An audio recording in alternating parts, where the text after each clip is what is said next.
जय मसीह की भाइयों, आपका स्वागत है ओबीए प्लेटफॉर्म में। आज हम लोग अब्राहम के जीवन में जो परमेश्वर की ओर से परीक्षा आया था, उस परीक्षा के कहानी को जानेंगे और समझेंगे कि किस प्रकार से अब्राहम अपने विश्वास में स्थिर बना रहा। यह कहानी आपको उत्पत्ति 21 और 22 अध्याय में मिल जाएगा। यहोवा ने अब्राहम और उसकी पत्नी सारा से प्रतिज्ञा की थी कि वह उसे एक पुत्र देगा और उसके वंशज तारों की तरह अनगिनत होंगे। लेकिन परेशानी यह थी कि वे दोनों बच्चों को जन्म देने के लिए काफी बूढ़े हो चुके थे।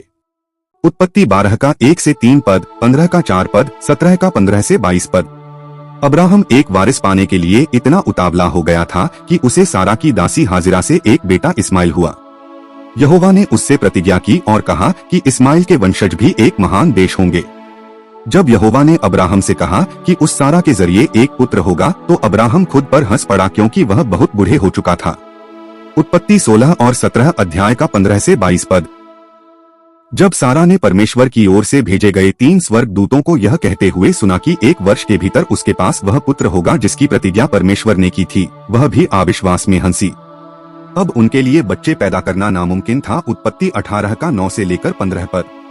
फिर भी यहोवा सारा के प्रति दयालु था और उसने अपनी प्रतिज्ञा पूरी की और अगले ही साल आश्चर्यजनक रूप से अब्राहम और सारा के एक पुत्र उत्पन्न हुआ। अब्राहम, जो अब 100 वर्ष का था, अपने नवजात पुत्र का नाम इसहाक रखा। इसहाक का अर्थ है वह हंसता है। अब्राहम ने बड़े प्यार से अपने बेटे को एक बच्चे से एक छोटे लड़के के रूप में विकसित होते हुए देखा। तब परमेश्वर ने अब्राहम की परीक्षा लेने का निश्चय किया। इसहाक, अपने पुत्र को जिसे तू प्रेम करता है, मोरिया के देश में ले जा और उसे उस पहाड़ पर बलि चढ़ा जो मैं तुझे दिखाऊंगा। अब्राहम जानता था कि परमेश्वर नहीं चाहेगा कि वह उसके बेटे को मार डाले। यह परमेश्वर के नियम के विरोध था, लेकिन वह यह भी जानता था कि उसे परमेश्वर पर भरोसा करना चाहिए और उसकी आज्ञा का पालन करना चाहिए। अगले दिन उसने होमबलि के लिए पर्याप्त लकड़ी काटी और उसे गधे पर लादकर अपने पुत्र इसहाक और अन्य 2 सेवकों के साथ मोरिया की ओर चल पड़ा।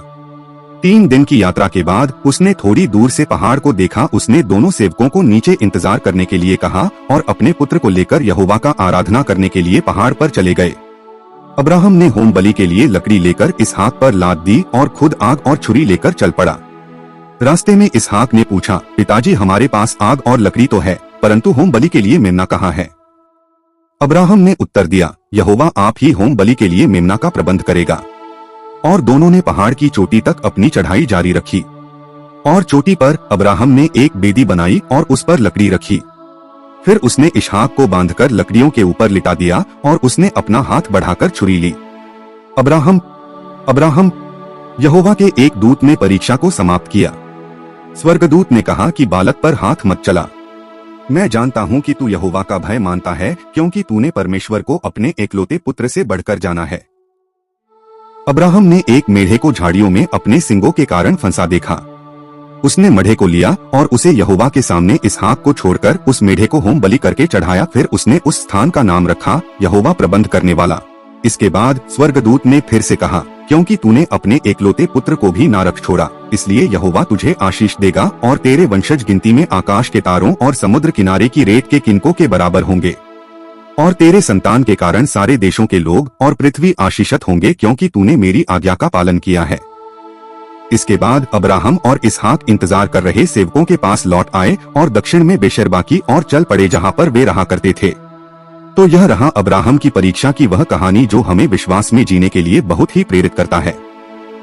हमें यह सिखाता है कि परमेश्वर जब हमारे जीवन की परीक्षा लेता है, तब हमें अपने विश्वास पर स्थिर रहना चाहिए। कहानी को सुनने के लिए धन्यवाद। वीडियो को लाइक, शेयर और सब्सक्राइब करें मेरे भाइयों और बहनों।